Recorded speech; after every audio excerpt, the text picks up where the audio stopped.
Hey y'all, and welcome to the virtual players meeting for Eastbound and Down at the International Disc Golf Center.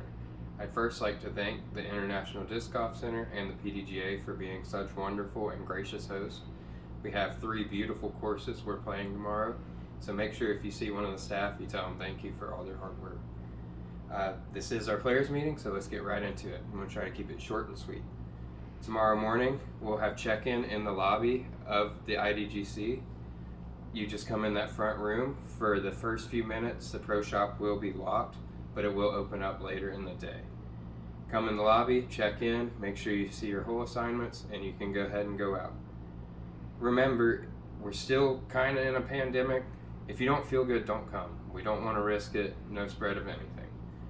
There will be some water throughout the course, but make sure you bring enough water to keep yourself hydrated. It's easiest to get heat stroke when it's cold outside because you'll never know that you're getting hot. We have hole assignments posted. If you're watching this video, they're already posted. Please make sure to double check before you go to your holes in the morning in case we have somebody drop out and have to move things around. Today at early check-in, we forgot to hand out the food tokens, so make sure you get with either Jessica or I tomorrow if you did the early check-in to make sure you get your food token for lunch. There isn't much to eat around the IDGC.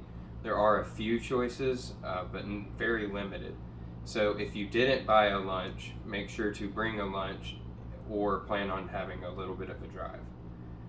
At the IDGC, the bathrooms inside will be closed for the event, but in the parking lot we have gotten 3 porta potties. We got 2 fresh ones for the event, so they are good to go. We also have live scoring during this event on the back of your cards. On the back of the card, you will see the live scoring password. Just go to pdga.com/score, not live. Live is where you see, score is where you put in your score. Okay, for Steady Ed, the layout's a little bit different. It is in the Hall of Fame Classic layout, so everything is in the A except for the following. 2 is in B, 5, 9, 12, and 15 are all in the B positions. If you haven't been here in a while, hole 4 has changed slightly. What used to be the drop zone is now the long tee pad, and what was originally nothing is now the short tee pad. The old long tee pad is no longer there. So the sign is a little bit misleading, but Steady Ed has 2 tee pads at every hole, so make sure you're either playing the long or the short. Hole 5 and 17 on Steady Ed share a bridge, so please be aware of your surroundings and don't get hit in the face by a disc. OB from long tees on Steady Ed will go to the short tee as the drop zone. Short tee, if you go OB, you will just play normal OB rules. Throughout the entire course, paved roads and parking lot and beyond are going to be OB, as well as all creeks and lakes. The CTPs on Steady Ed are 1, 3, and 6, with long putts on 15 and 18. Jackson, the short tees on Jackson are 3, 5, 7, 12, 14, 15, and 17. Make sure you're playing the correct tee pads.